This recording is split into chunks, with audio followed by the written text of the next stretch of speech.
sponsors GB News Traffic and Travel Report. It's the final week to see how you can become our biggest winner this year. First, you could be driving away with this brand new Benamar Primera motorhome. This luxury vehicle comfortably sleeps four, has its own fitted kitchen and bathroom areas, and comes complete with fitted awning and bicycle rack. And that's not all, as we'll also give you a whopping £30,000 in tax-free cash to spend however you like. For another chance to win, text WIN to 63225. One entry costs £2.50 plus one standard network rate message, or text BONUS to 63225. 5 entries cost £5 plus one standard network rate message. Go to gbnews.com/win. Entries start at £2.50. Call 0903 686 3232. Calls cost £2.50 plus your network access charge. Or post your name and number to GB16 PO Box 8690 Derby DE1 9TT. UK only. Entrance must be 18 or over. Lines close at 4 p.m. on the 31st of October. Please check the closing time if listening or watching on demand. 5 hosts, 5 opinions, 5 fearless debates, 5 unfiltered takes on the day's news. 5 reasons not to be anywhere else on Saturday night. This is the Saturday 5. You got me good there. Britain's biggest Saturday night TV show. It's not a bad brand. Yeah. Uncensored. Very, very racy tonight. On the Unpredictable. What does she say? Can you translate it for us? And always entertaining. And how can a country go from being led by William Wallace to Saturday nights from 6 p.m. only on GB News. The People's Channel. Britain's news channel. You're going to want to stay tuned, trust me. At GB News, we love to hear from you, our loyal community. So drop us a line at gbnews.com/yoursay. There you can talk to each other and also to the presenters live on air. gbnews.com/yoursay, because GB News is your channel, Britain's news channel.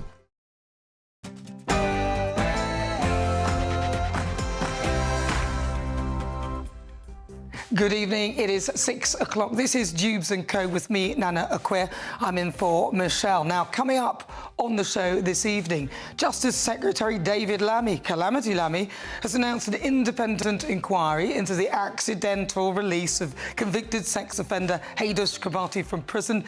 Is this the right approach? Nigel Farage has also announced that MPs must take over the failing grooming gangs inquiry at a press conference earlier today, as the Reform UK leader continues to face questions over Sarah Pochin's controversial comments about TV adverts. And well, wealthy Brits need to contribute more and pay more taxes. That is, of course, according to Chancellor Rachel Reeves at the autumn budget. As the autumn budget looms, is Labour waging war on the hard-working middle class?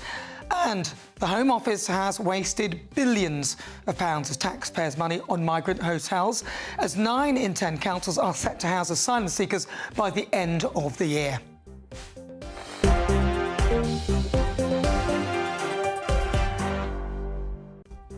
So my panel tonight, Labour MP for Blakely and Middleton South, Graham Stringer, and Head of Policy at Reform UK, Zia Youssef. But first, before we get started, let's get your latest news headlines.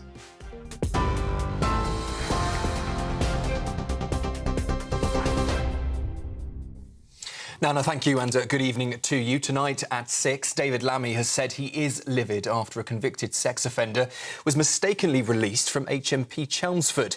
Haidush Kabati, jailed for assaulting a 14-year-old girl, was freed by human error before being recaptured in North London.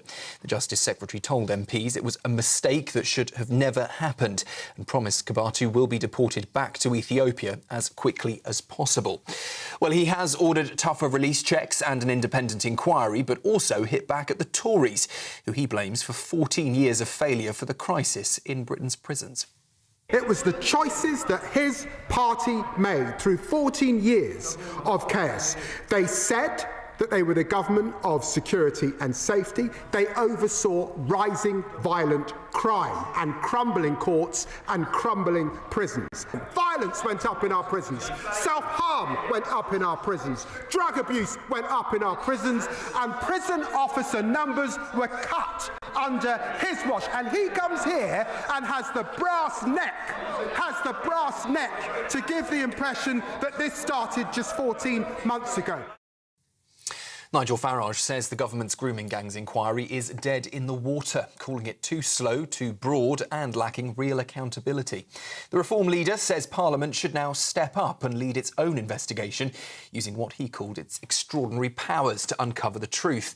Well, earlier today he was joined by survivor Eliane Reynolds, who quit the government's panel. She claims victims were silenced and said the process was gaslighty, degrading and manipulative. Was down to the fact that they don't want to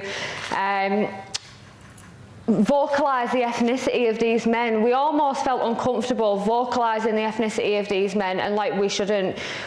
Pretty much when we were in that inquiry, we were stripped from our voices, and we're not going to be stripped from our voices anymore. It wasn't morally correct for me to maintain myself on the panel because of how it was going. It was rigged from the start. Also tonight, a ruthless Romanian gang that drugged, raped and trafficked women in Dundee has been jailed for a total of 68 years. The 5 gang members, 4 men and 1 woman, were convicted for dozens of offences after a major police investigation uncovered a network exploiting vulnerable women in brothels across Tayside. The ringleader, described in court as a smirking and winking pimp, was sentenced to 20 years behind bars, with 4 more on supervision. A scathing report has said the Home Office has squandered billions of pounds of taxpayers' money on asylum hotels. MPs on the Home Affairs Committee have branded the system chaotic, failed and expensive. They're warning Sir Keir Starmer's government could risk losing public trust unless they find a clear plan to fix it. The Home Office insists it's furious about the number of migrants in hotels and says every single one will be closed. Well, here's what the Prime Minister Sir Keir Starmer had to say earlier as he responded to that criticism.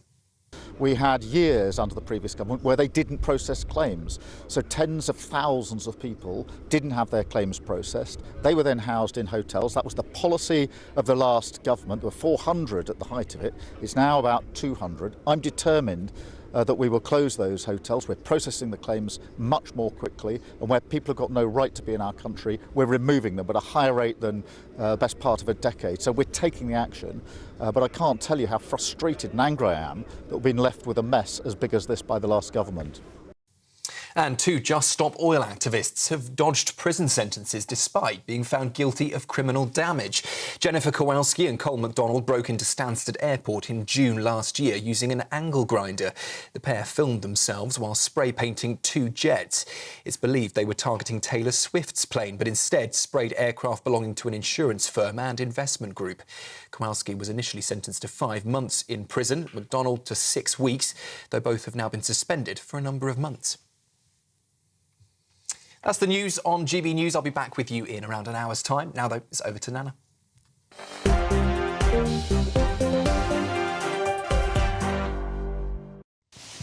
Thank you, Sam. Welcome to Dewbs & Co with me, Nana Acquia.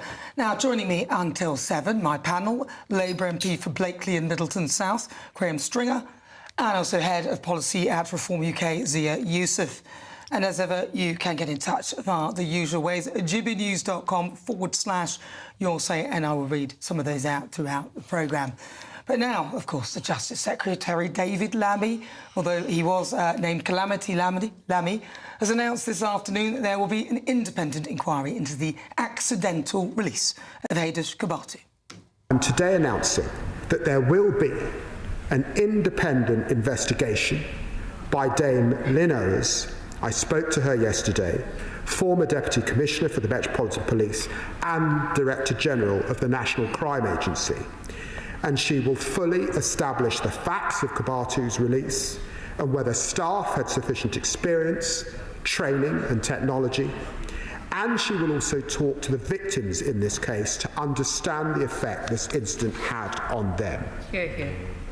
Her report will highlight points of failure and make recommendations to help prevent further releases in error, which have been rising year on year since 2021. So Hades Kabatu, the convicted sex offender, was apprehended in Finsbury Park, of all places, in North London yesterday morning, and he was jailed last month for assaulting a man and a woman, and a 14-year-old girl, whilst being housed at the Bell Hotel in Epping, and it's set to be deported this week. Shadow Justice Secretary Robert Jenrick hit back, calling Calamity Lammy a national embarrassment. Where to begin? This Justice Secretary could not deport the only small boat migrant who who tried to be deported. Yes. Having been mistakenly released, Hades Kabatu came back to prison asking to be deported, not once, not twice, but 5 times. But he was turned away. Madam Deputy Speaker, the only illegal migrants this government are stopping are those that actually want to leave the UK. His officials, briefing the press, called it the mother of all... Yeah, they're not wrong, are they? Calamity Lammy strikes again. Well, at least David Lammy has got a sense of humour. You can see him laughing at that. But in all honesty, it's not really funny. Although it does feel a bit like a Benny Hill sketch, you know, with somebody coming out and then they come out of prison, they try to go back in, and then the music on. I mean, how can we trust the justice system? How can the public do that? So I'm going to start with you, Graham. How can the public trust the justice system if it's so calamitous? Well, I don't think it can, because he wasn't just this one man who was accidentally released. When you look at the facts and the statistics, this is a regular occurrence that we're letting people out of prison who shouldn't be let out of prison. I used to represent Strangeways prison. It's the boundaries have moved it out of my constituency, and it happened from time to time. It's a disgrace, and the House of Commons, at its very best, is a wonderful place, you know, the cockpit of our democracy. But I watched the exchange between the Justice Secretary and the Shadow Justice Secretary, and it was the Commons at its worst. It's your fault. No, it's not. It's your fault.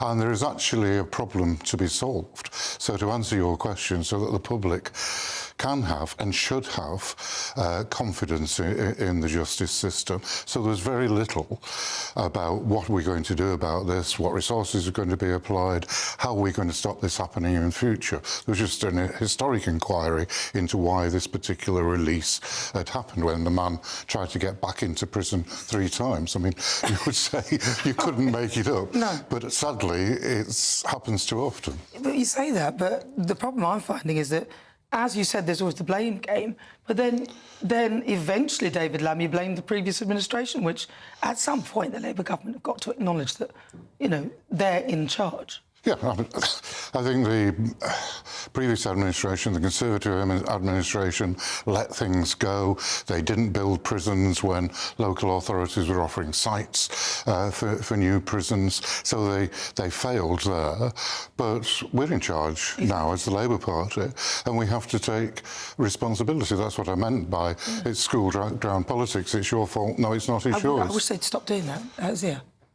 Well, I don't see how anyone can have confidence, not only in the way prisons are working at the moment, but in the way that survivors and victims of sexual assault, how can they have any confidence that justice is going to be done? I mean, we've obviously had a raft of headlines in recent days. My heart goes out to the victim and her family, because, you know, on the one hand, yes, the British state has descended into a Monty Python sketch. You know, this guy was trying to go back into jail and was told, no, the station's down there, mate, here's some money, off you go. And he said, no, I really think I need to go back into the jail, and then said, no, that way's the station. But on the flip side, we must remember that this man is a convicted sex offender who committed an egregious and horrific sexual assault on a 14-year-old girl. And we shouldn't forget that. But I'd also encourage, you know, I think the idea that we now need this inquiry. Listen, we already know what the problem is. We already know what the problem is, and we shouldn't lose sight. You know, there's a real danger here, and I think Labour are hoping for this in a way, that we end up spending all of our time trying to worry about a particular symptom. This man is an illegal migrant who crossed the Channel illegally. He should never have been in the country in the first place. So, number one, we need a secure border so we don't have thousands of people coming coming over every single month illegally. That's number one. Number two, as has just been said, absolutely, the Tories, they shipped in around 6 million net new people, 11 million gross over their 14 years. They built 411 net new prison places, not prisons, prison places to cope with that demand. So even if the people coming had merely the same propensity to commit crime, which official data suggests they don't, but even if you just say they do, there's nowhere near enough prison capacity to ensure that violent criminals are in jail. But the third point is that, you see, deportations do not happen routinely. Enforced, let's be specific about our language, and I use the word deportation. Most people understand that word to mean somebody knocking on your door and saying, listen, you're an illegal migrant, you're going to come with us, we're going to deport you. Not somebody who leaves the country of their own accord and then the Labour Party sticks that up as a removal. That doesn't happen routinely. It's not happening at scale. If it were happening at scale, these sorts of amateur hour mistakes would be happening far less. I put it to you that if anyone who's travelled on a commercial flight, if you go through passport control and then you decide, you know what, I'm actually going to pop back to my car in the car park, you're not going to get anywhere. No. Why? Because they're putting volume through those processes all of the time. So we have a whole multitude of issues here. Yes, this is a farcical and catastrophic failure that will grab headlines, but we should not let it distract ourselves from the fact this is a country which basically doesn't have any borders, has no sovereignty, which is basically being invaded, and I use that word advisedly because north of 160,000 people have arrived here on our beaches uninvited since 2018. Yes, we don't have enough prison space, and I'll say this too. There is a culture of unaccountability within the civil service. Now, that doesn't mean there aren't great people inside the civil service doing important and good work. That is true. But what struck me here, that yet again, you had the governor of HMP Chelmsford saying, you know, I'm not going to engage with MPs and stakeholders, quote, on a one-to-one basis. What should have happened, he should have been in front of the press, owning what had happened, talking to people. That's how you breed trust, through transparency and ownership. Instead, he gets to hide. And, you know, the idea of spending taxpayer money on this inquiry, let's go and treat all of these issues. And frankly, it is just not going to happen under a Labour government. Well, Robert Jenrick seems to think that right now we have a national emergency. Here's him speaking earlier. On Tuesday, the Justice Secretary blocked my amendment to release the migrant crime data. Does he now finally acknowledge that there is a link between the small boats and crime in this country? And will he call the small boats out for what they are, a national security emergency? And would you say, Graham, that it is a national security emergency that we have on our hands with the small boat? I wouldn't use those words. What words would you use? I think there is a problem that we need to solve. Emergency has a threat about it, and not to the people who it should have a threat to, the people who need deporting, who've come here unlawfully, but it has a threat to other people who are here. When governments use the word emergency, it is often followed by them taking more powers to themselves. That's why I think it's a frightening word. But yeah, there is a problem that needs solving. And the only good side to this fiasco, which is what it is that it is focusing on what we've just heard, the thousands of people coming into this country unlawfully, the relatively small number of people who are being deported, and the crimes carried out by those people. We need a solution to that. We don't have to declare a state of emergency to do that. We need to solve that problem. And there's a whole raft of policies that everybody knows what will help. We need to get out of some of our international commitments that enable our local, the human rights laws, some of the refugee conventions need modernising and updating. Of course, we should take refugees, as we did from the Ukraine, when we could see that those people were under threat, as we have done from Hong Kong. We should take those people in. But at the moment, there's a complete free market. People from anywhere in the world are saying, oh yeah, it's the easiest place to go to, the United Kingdom.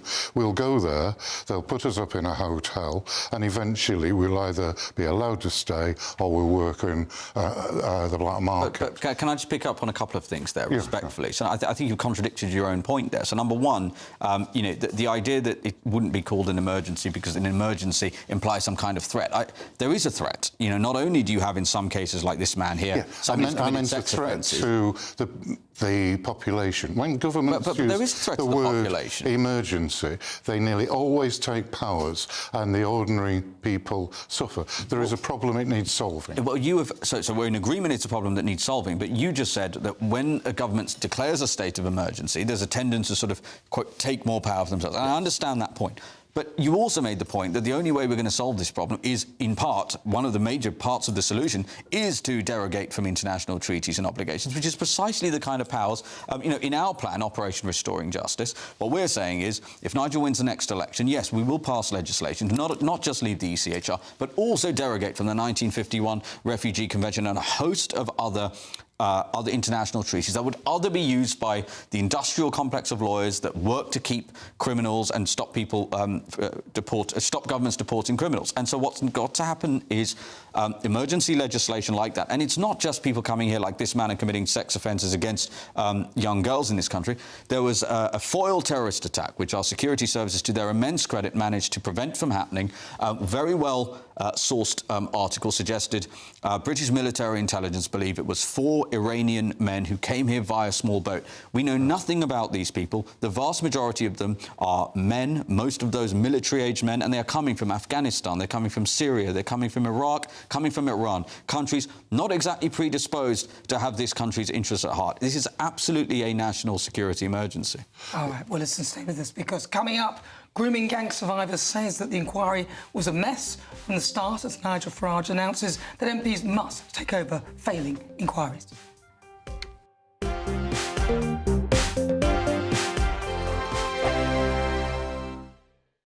Westminster's full of talk, but out here, it's the real world. Am I allowed to talk now? No, that's it. This is where it matters, real people and real lives. That's what politics is all about. The fact has Trump made a good start? No. Straight answers, no spin, and just a couple of pints. How many fingers have I got up? About 10. So join me for Lee Anderson's Real World every Friday at 7 p.m, only on GB News. The People's Channel, Britain's news channel. You want to know what's really going on in the corridors of power? Labour don't know what to do with you half the time, and that makes you quite lethal in the chamber. Get behind the headlines with Chopper's political podcast. Join me, Christopher Hope, as I sit down with the great and the good of British politics. We'll see where this ruling takes us. These are the stories shaping our nation. Chopper's political podcast, available now on all platforms. Listen in and stay ahead. Decisions made in Washington aren't just shaping America, they're shaping Britain too. From migration to global security, from crime to health. Whatever happens in the White House today will be felt in your town or city tomorrow. That's why The Late Show is live from Washington, D.C. Cutting through the politics to show you what it all means for Britain. The Late Show live every night at midnight. Only on GB News, Britain's news channel. Bowl. They are under no illusion. Ray. Are you a human trafficker? Boundless. I've had enough of the nonsense, and I'm not afraid to say it. Don't get this on the BBC. Every weeknight, I tear through the headlines. The smell of gasoline. Should we be worried about it? From Westminster madness to cultural war chaos. What I'm going to do now is they are throwing things out the car as we speak. Get ready, Britain. Here we go. Patrick Christie tonight, weeknights from 9 p.m, only on GB News, Britain's news channel. Britain deserves a newsroom that puts the facts and your voice first. Well, and that's what you get on GB News. Lively debates, lively conversation. And we're not afraid to hold power to account. And each other. So join me, Andrew Pierce. And me, Miriam Gates, for Britain's Newsroom, weekdays from 9:30 on GB News. Britain was once the envy of the world. But look around. A nation that no longer knows what it is or where it's going. A country that's broken. How do we fix Britain? How do we bring it back? Friday night with Matt Goodwin at 8 p.m, only on GB News.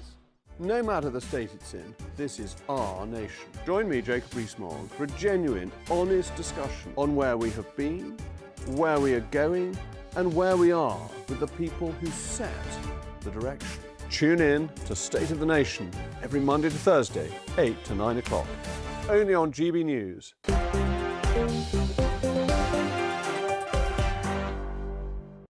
Good evening, 21 minutes after 6 o'clock. This is Dewbs and Co with me, Nana Acquia. Keeping me company until 7, Labour MP for Blakely and Middleton South, Graham Stringer, and also Head of Policy at Reform UK, Zia Youssef. Now, you've all been getting in touch with your thoughts on what we've been discussing, and we talked about the epic migrant deportation.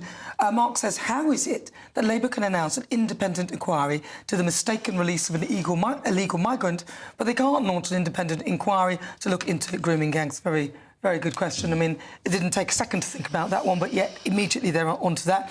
Kathy says, when is this Labour Party going to stop blaming the Tories? Isn't 14 months long enough? One excuse after another. And Paul says, Operation Restore that justice to the British. Interesting stuff. We'll keep them coming. GBNews.com/your safety, your thoughts on what's being discussed. Now, of course, Reform UK leader Nigel Farage today announced that MPs must take over the failing grooming gangs inquiry at a press conference earlier today. He talked about Parliament using its actual powers. He said grooming gang survivor Ellie Ann Reynolds, who withdrew from the victims panel, said that the inquiry was a mess from the start. It was down to the fact that they don't want to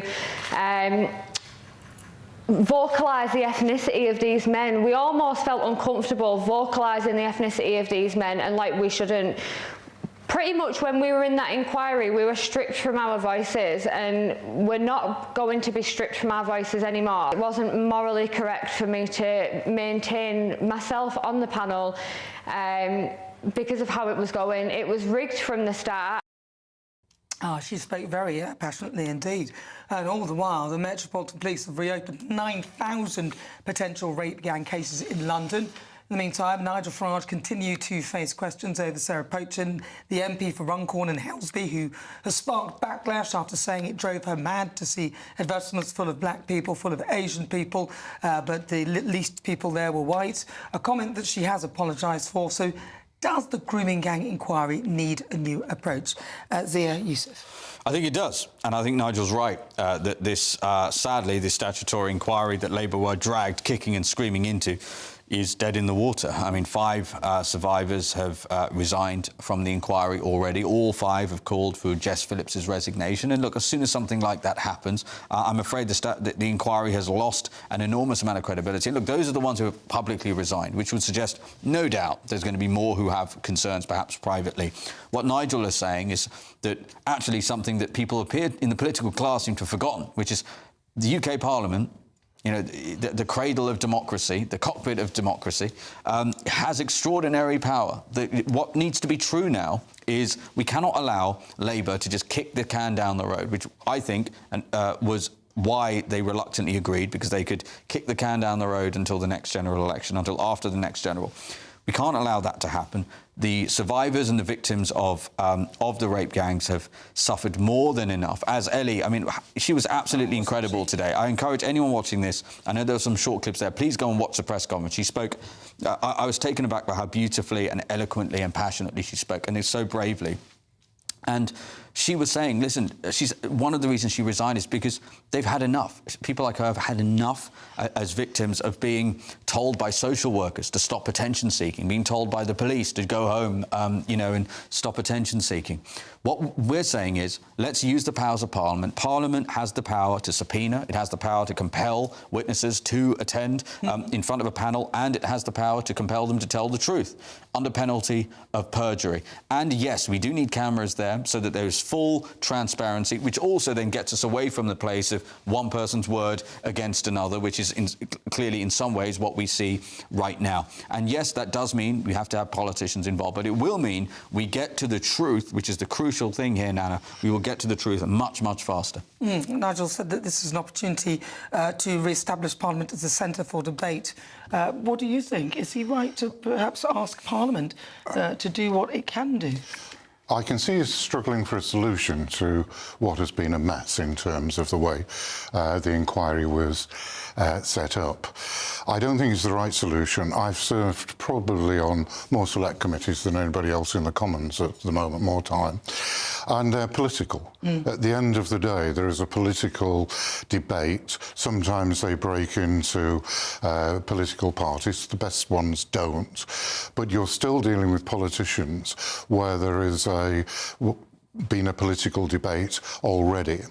I mean, I think one of the reasons that the inquiry has failed, some people, either for good or bad motives, either for electoral benefit or they didn't want to create disharmony between different communities, have tried to extend it. The first things that were said when these rape gangs were exposed was all communities have paedophiles in them, which they do, that's true, but there has been a particular problem here with gangs of mainly Pakistani men, the girls who've been abused want to understand what's happened, how it's happened.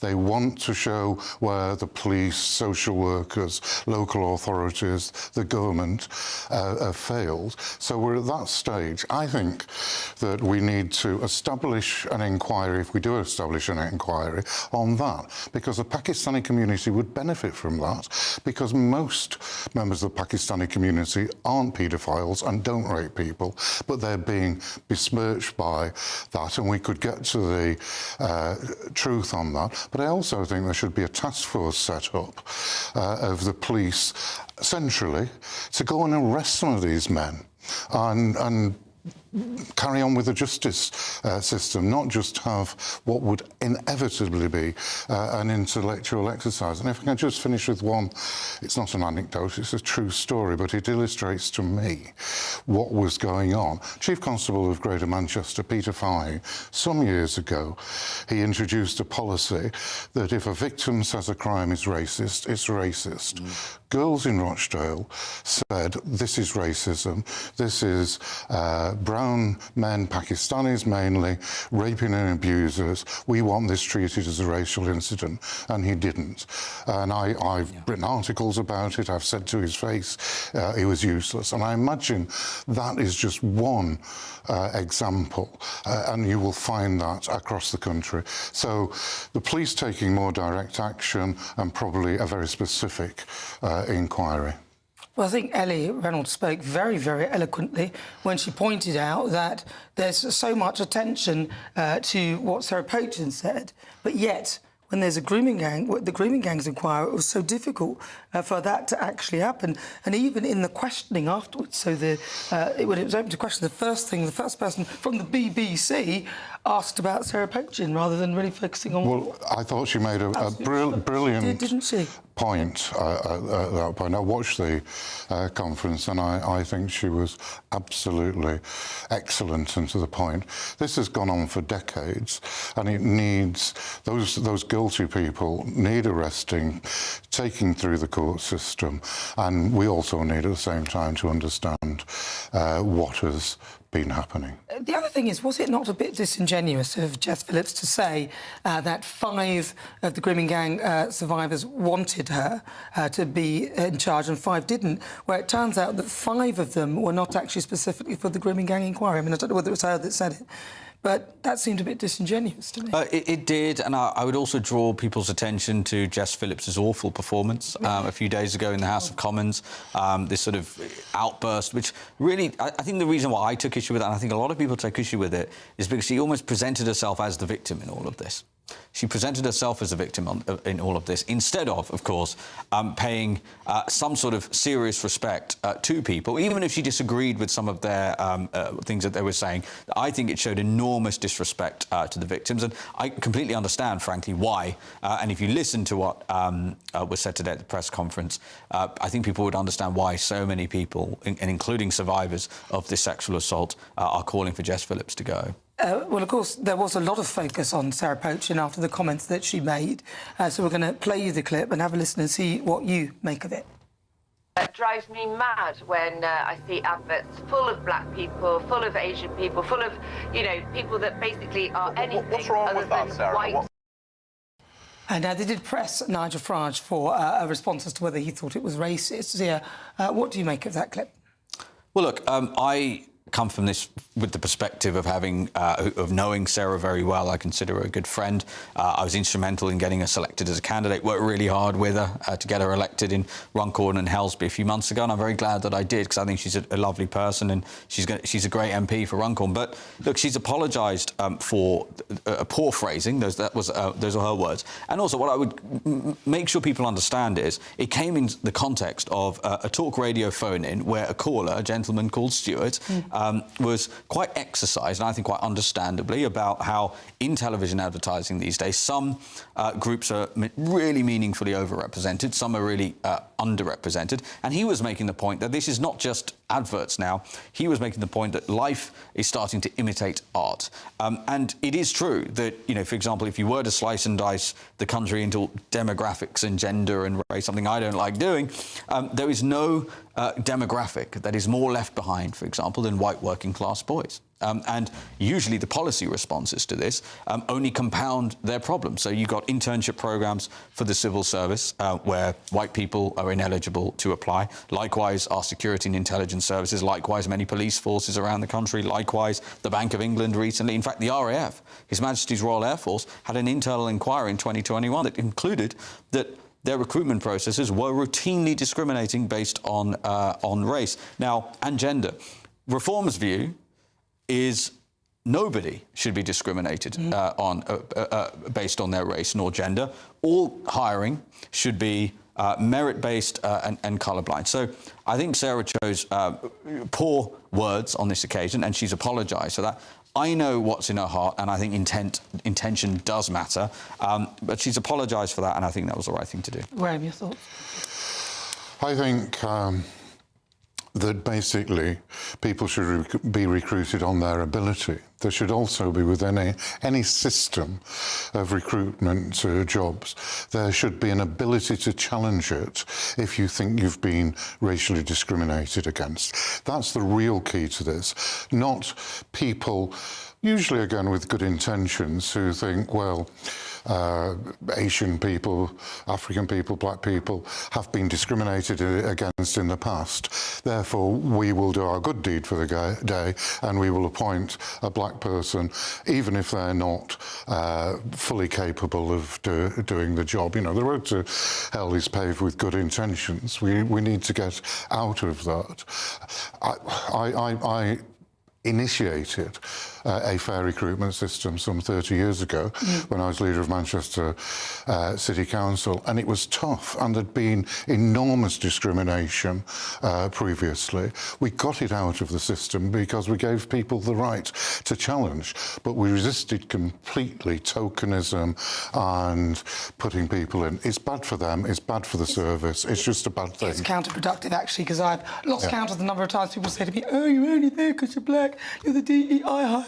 No, I'm not. But that's actually a really good point. That's a really good point. Yeah. Sorry to interrupt, but I've worked for when I came out of university, I worked for 2 investment banks, American investment banks, that had these really pervasive DEI programs. And what it does is create an enormous amount of suspicion for ethnic minorities, whether they're in those positions, because some people are, but not all of them, obviously.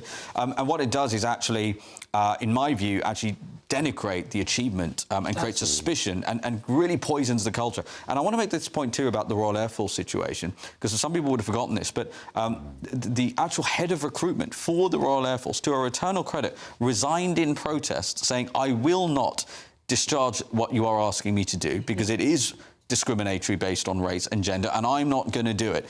And she resigned, and then she was obviously vindicated after the fact. People seem to have forgotten this. So, again, I don't think one of the reasons why it is so important that people don't get put off from discussing these important issues is because there are people who lose out in society if people don't. Yeah, very true. And also there's that tokenism thing. We've got one, we don't need any more. We'll just keep the one, and then you'll never get it. It is a bit of it is a nightmare. I think just merit-based hiring is fine. But on the grooming gangs inquiry, the Labour Party chairman said, as the Prime Minister and Home Secretary promised the survivors, the scope of the inquiry will not change. It will examine the ethnicity and religion of offenders, have full powers to compel witnesses and uncover the truth. Right, 36 minutes after 6 o'clock. Coming up, Rachel Reeves is leading a UK delegation to Saudi Arabia today as she focuses on economic growth with less than a month to go before the budget. Is this the answer? Ready to soak up that holiday sunshine? Won't we need some cover? No worries. All sorted. All Clear Travel Insurance sponsors GB News Travel Destinations Forecast.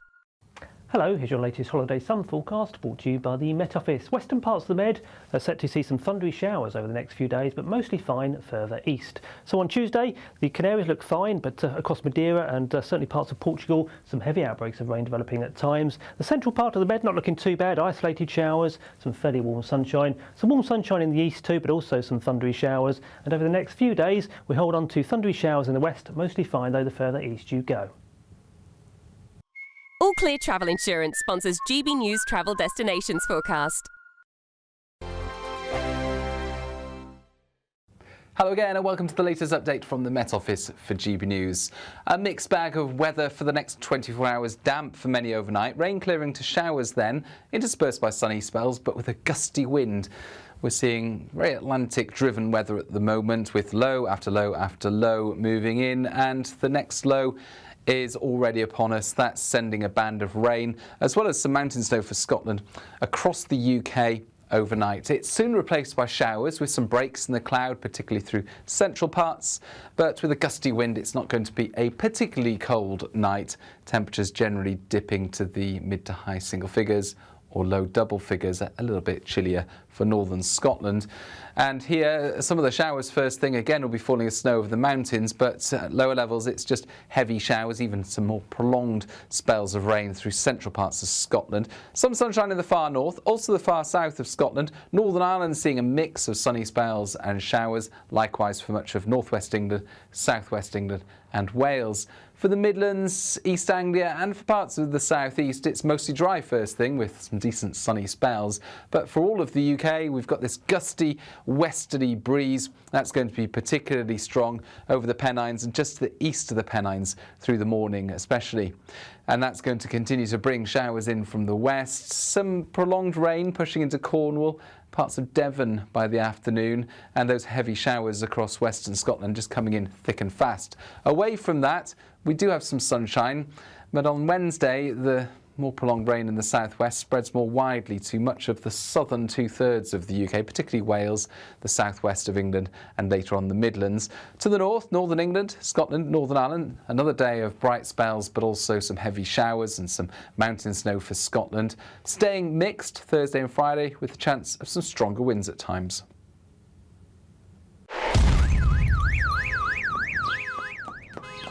Crash Law 24 sponsors GB News Traffic and Travel Report.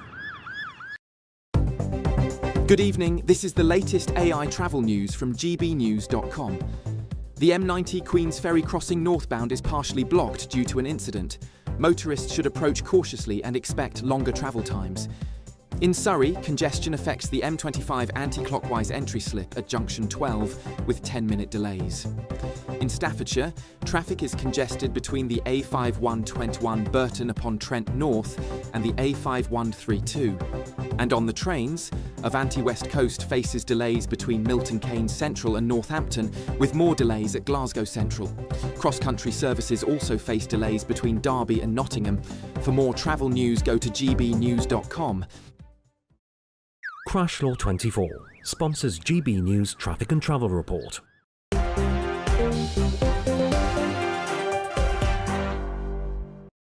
Good evening, welcome to Dewbs & Co with me, Nana Aquia. Now, lots of you have been getting in touch with your thoughts. Keep all of those coming. gbnews.com/your say. I'll read some of those. Once I've worked out how to use my new laptop, which is actually driving me mad, I have to be honest with you. I will come back to those very shortly for you. But so many different comments. Keeping me company till 7 o'clock, Labour MP for Blakely and Middleton South, Graham Stringer, also Head of Policy at Reform UK, Zia Youssef. We'll read some of those comments in just a moment. But wealthy Brits need to contribute more and pay more taxes. That is according to Chancellor Rachel Reeves, as Labour faces claims of declaring war on the middle class. Now, it's reported that the Chancellor is looking to introduce a new mansion tax in next month's budget. But Rachel Reeves is today leading a UK delegation to Saudi Arabia as she focuses on economic growth as the budget looms. Is this going to fuel growth? So I'll start with you, Graham. She's out there with what I think looks a bit like a begging bowl. Is she doing the right thing doing that? After all, we're about to lose 2,000 jobs at Petrofac in Scotland. Well, hopefully she can bring back some investment. But in terms of the budget itself, I deeply resent the fact that she has now started to blame Brexit for it. We've took the decision to leave the European Union nearly 10 years ago. We actually left the European Union 5 years ago, and now with 4 weeks before the budget, she's saying Brexit is the problem. It isn't.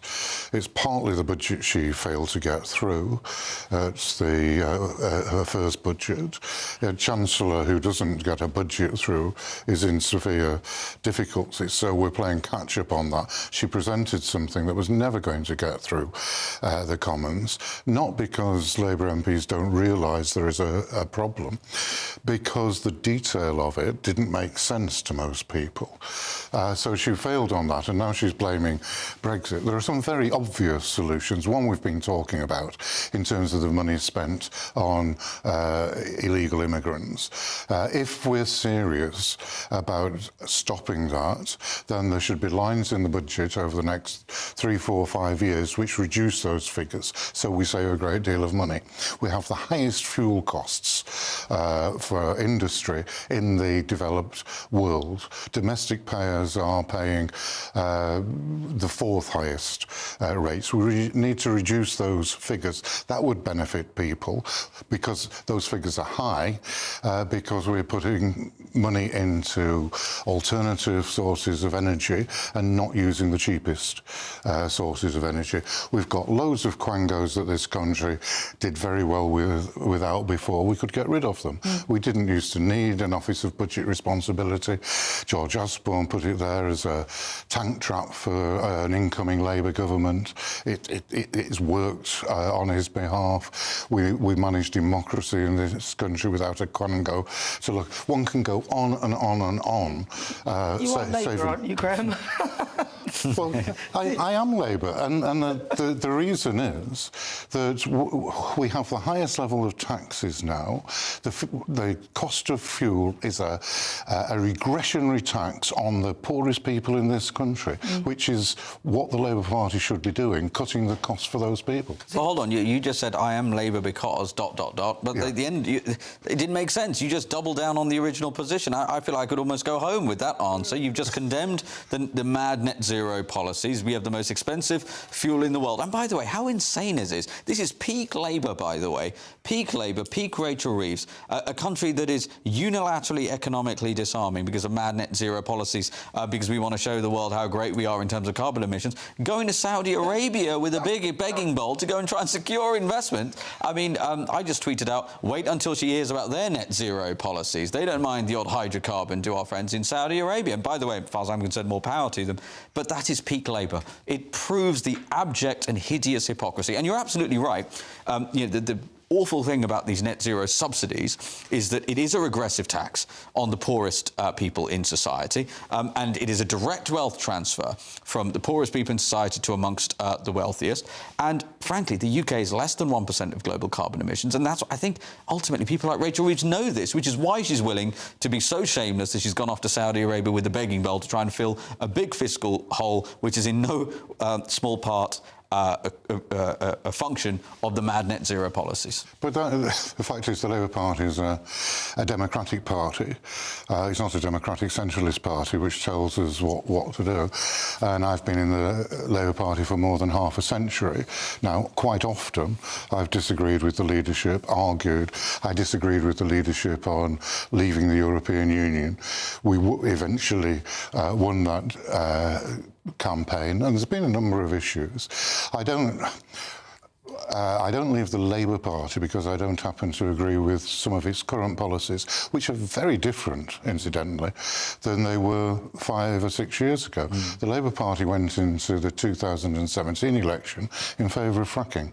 And it's now completely opposed to it. So, because I've said this before, I'm not going to change my party. I'd no more change my party than I'd change my football team. And you stay loyal and you argue for your corner. All right, well, listen, coming up, it's been revealed billions have been squandered on hotel accommodation for asylum seekers. Stay tuned to find out more. I'm Michelle Dewberry, this is Dewbs & Co with you. Hello everyone, Patrick Christie is here. GBNews, Britain's news channel. Access the stories that matter to you. Take the GB News family with you on any device. And as long as you have an internet connection, tune in to GB News anywhere on the planet or beyond. GB News, the People's Channel, Britain's news channel. Britain was once the envy of the world. But look around. A nation that no longer knows what it is or where it's going. A country that's broken. How do we fix Britain? How do we bring it back? Friday night with Matt Goodwin at 8 p.m. Only on GB News. Decisions made in Washington aren't just shaping America, they're shaping Britain too. From migration to global security, from crime to health. Whatever happens in the White House today Will be felt in your town or city tomorrow. That's why The Late Show is live from Washington, D.C. Cutting through the politics to show you what it all means for Britain. The Late Show live every night at midnight. Only on GB News. Britain's news channel. At GB News, we love to hear from you, our loyal community. So drop us a line at gbnews.com/yoursay. There you can talk to each other and also to the presenters live on air. gbnews.com/yoursay, because GB News is your channel, Britain's news channel. Exciting news. Every Friday, my Patrick Christie's Tonight Show is going to have a twist to it. We're welcoming some special guests. You. That's right, on Fridays I'm going to be doing my show in front of a live studio audience, because this show is about you and what you have to say. It's going to be the same big debates, same big topics, same big opinions, but every Friday night at 9 p.m. you are invited to come on down to Patrick Christie's Tonight to be a part of the action. Only on GB News, the People's Channel, Britain's news channel. Join me, Nana Akweer, for an informative, interactive news programme with a difference. It's fun. No, he didn't say that, Dave. I'm so surprised. I think there's an element of truth to that. Join me from 3 p.m. every weekend, only on GB News, Britain's news channel. Mornings don't have to be tiresome, especially if you have the right company. Wake up to news as it happens, opinion and debate, and of course, a little bit of entertainment too. Because when the kettle's on, we're on. That's Breakfast on GB News, a show worth waking up for. Every morning from 6 a.m. Only on the People's Channel, Britain's news channel. We'll spread the news, you spread the word.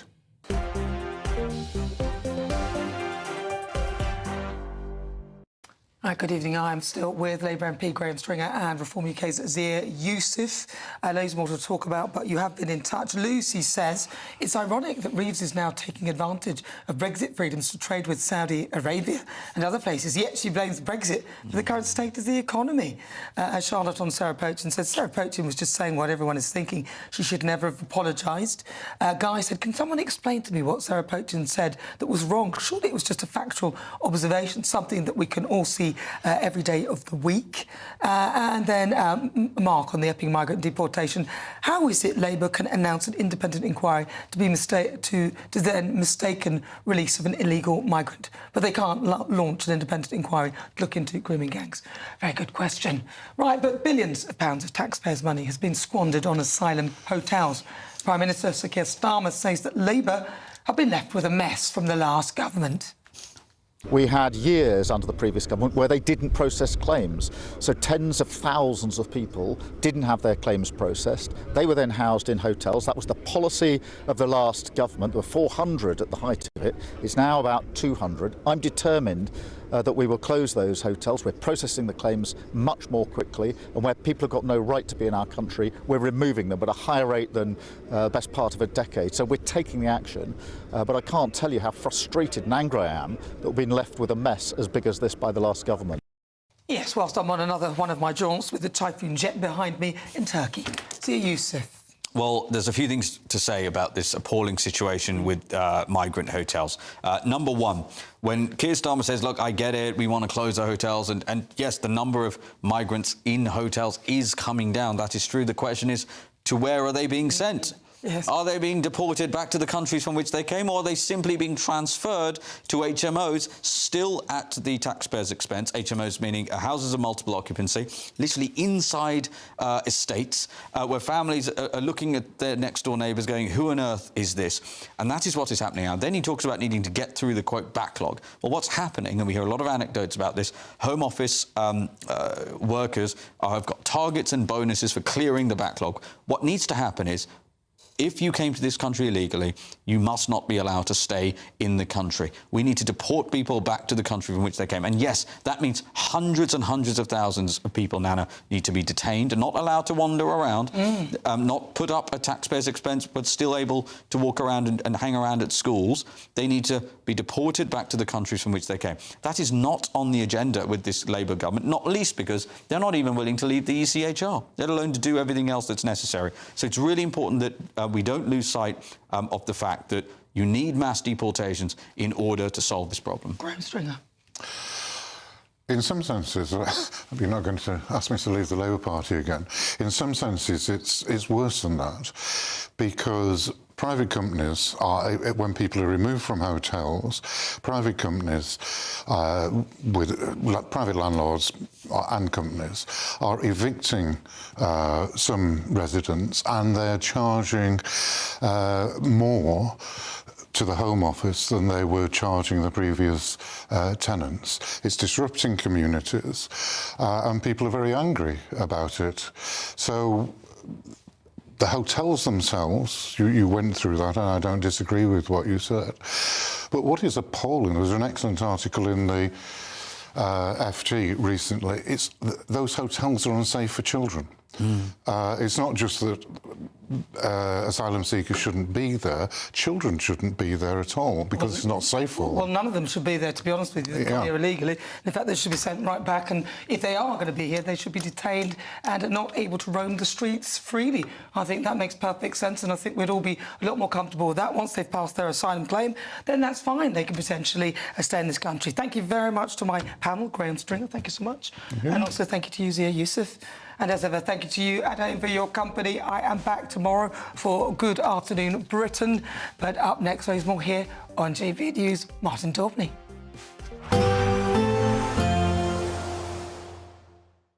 Expect warm spells with the odd rude interruption.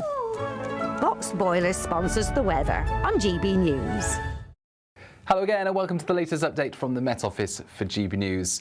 A mixed bag of weather for the next 24 hours. Damp for many overnight, rain clearing to showers then, interspersed by sunny spells, but with a gusty wind. We're seeing very Atlantic-driven weather at the moment, with low after low after low moving in, and the next low is already upon us. That's sending a band of rain, as well as some mountain snow for Scotland across the UK overnight. It's soon replaced by showers with some breaks in the cloud, particularly through central parts, but with a gusty wind it's not going to be a particularly cold night. Temperatures generally dipping to the mid to high single figures or low double figures, a little bit chillier for northern Scotland. And here, some of the showers first thing again will be falling as snow over the mountains, but at lower levels it's just heavy showers, even some more prolonged spells of rain through central parts of Scotland. Some sunshine in the far north, also the far south of Scotland. Northern Ireland seeing a mix of sunny spells and showers, likewise for much of northwest England, southwest England and Wales. For the Midlands, East Anglia and for parts of the southeast, it's mostly dry first thing with some decent sunny spells. But for all of the UK, we've got this gusty westerly breeze. That's going to be particularly strong over the Pennines and just to the east of the Pennines through the morning especially. And that's going to continue to bring showers in from the west.